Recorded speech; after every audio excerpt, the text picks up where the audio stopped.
I had always been cautious about driving at night, especially in unfamiliar areas, but that evening, I found myself on a desolate road, surrounded by a thick, looming darkness that swallowed everything in its path. Raindrops clung to the windshield, distorting the headlights' feeble glow. My knuckles whitened as they gripped the steering wheel, and my heart raced with unease. I was on my way back from a weekend getaway with friends, and the GPS had taken me on an unexpected detour through a dense forest. I couldn't remember seeing any road signs for miles, and my cell phone displayed no service. Panic settled in, but I kept driving, hoping to find my way back to civilization. The rain intensified, creating a disorienting symphony of drumming on the car's roof. The winding road seemed to stretch on endlessly, devoid of any other vehicles or signs of life.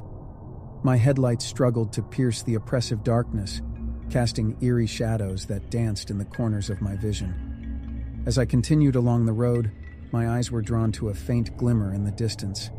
A dim, flickering light beckoned me, like a moth to a flame.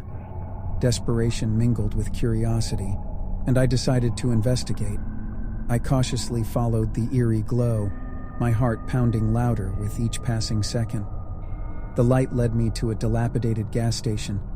The rusted pumps stood like sentinels guarding a long-forgotten kingdom.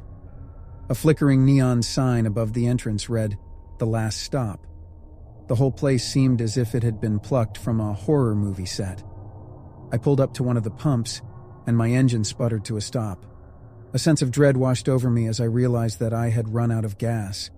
Panic swelled within me, but I had no choice but to venture inside the eerie gas station, hoping to find help or a working phone. The door creaked open, revealing an interior bathed in a dim, sickly yellow light. Shelves lined with dusty cans and expired snacks greeted me, and an unsettling silence hung in the air. There was no sign of anyone, not even a cashier behind the counter. I made my way to the counter, where an old rotary phone sat. I lifted the receiver, but there was no dial tone. Frustration gnawed at me as I slammed the phone back onto the hook. The sense of isolation in this forsaken place was overpowering. Turning to leave, I noticed a faded, yellowed map of the area hanging on the wall.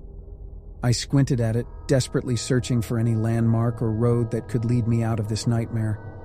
My heart skipped a beat when I saw a name that seemed familiar, though I couldn't recall ever hearing it before. Devil's Hollow Road. With newfound hope, I decided to follow the directions on the map, hoping it would lead me back to civilization. As I left the gas station and stepped back into the inky blackness of the forest, I couldn't shake the feeling that something was watching me from the shadows. Devil's Hollow Road was even more treacherous than the one I had been on before. The dense trees seemed to close in around me, and the road twisted and turned, making it impossible to see what lay ahead. Fear clung to me like a second skin, and I couldn't shake the feeling that I was not alone. My headlights caught something up ahead, a figure standing in the middle of the road. My heart raced as I approached, and I could make out the silhouette of a person, their back turned to me. Panic surged through me, and I slammed on the brakes, the tires screeching in protest.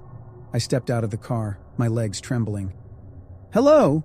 I called out, my voice quivering. There was no response. The figure remained motionless, facing away from me. With each step I took closer, dread coiled tighter in my chest. As I reached out to touch the figure's shoulder, it slowly turned around, revealing a face twisted with grotesque features and hollow eyes that stared into my soul. It was a nightmarish visage, like something out of a horror story. Before I could react, the creature lunged at me, its bony fingers wrapping around my throat. I gasped for air, struggling to break free. The world around me began to blur, and the darkness closed in. I awoke in a cold sweat, gasping for breath, safe in my own bed. It had all been a terrible dream, a nightmare that felt all too real. The relief washed over me as I realized I was home, but the memory of that nightmarish figure on Devil's Hollow Road still haunted my thoughts. Was it just a dream, or had I truly ventured into the heart of darkness that night? I couldn't be sure, But one thing was certain. I would never forget the terrifying journey that had unfolded on that forsaken road.